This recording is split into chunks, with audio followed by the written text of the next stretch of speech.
ایک سوال یہ پوچھا گیا ہے کہ میں ایک کالج میں پڑھتا ہوں اور وہاں فیس بھی ادا کرنی ہوتی ہے، اور کالج ہی کی زمین میں آم کے پیڑ ہیں اور وہاں کے ٹیچرز اس کو توڑ کر استعمال کرنے سے منع بھی کرتے ہیں، تو کیا ہم اس کو توڑ کر کھا سکتے ہیں یا نہیں کھا سکتے؟ جواباً عرض یہ ہے کہ کسی بھی چیز کے لیے اصول یہ ہے کہ اگر وہ درخت کسی کی ملکیت میں ہو اور ان صاحب نے اس کو لوگوں کے عام فائدے کے لیے اس کو چھوڑے رکھا ہے، یعنی جو چاہے اس کو اس کے پھلوں کا استعمال کر سکتا ہے، یہ نیت ان صاحب کی ہے، تو پھر کوئی حرج نہیں، چاہے درخت کالج کے اندر ہو یا باہر ہو، سب کا ایک ہی مسئلہ ہے۔ اور اگر جن صاحب کی ملکیت میں یہ درخت ہیں یا پھر کالج ہی کی زمین میں یہ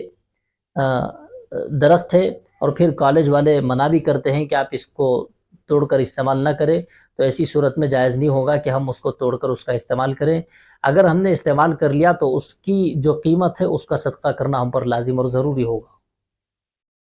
ایک سوال یہ ہے کہ آدمی کب مسافر بنتا ہے اور مسافر کی نماز کا کیا حکم ہے؟ جواباً عرض یہ ہے کہ جس آدمی کا ارادہ ہو کہ وہ 77.5 کلومیٹر تک سفر کرے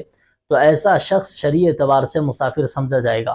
لیکن اس کے مسافر ہونے کا حکم اس وقت سے لگے گا جب کہ یہ اپنے شہر کی آبادی سے باہر نکل جائے، اور جہاں تک یہ سفر کر رہا ہے وہاں تک درمیانی راستے میں یہ سفر مسافر ہی باقی رہے گا، اور سفر کے جو احکام اس پر ہیں نماز کے تعلق سے وہی احکام اس پر جاری رہیں گے۔ اور جس علاقے میں یہ جا رہا ہے اگر وہاں 15 دن یا اس سے کم رہنے کا ارادہ ہے تو پھر ایسی صورت میں وہاں کے قیام میں بھی یہ مسافر ہی رہے گا،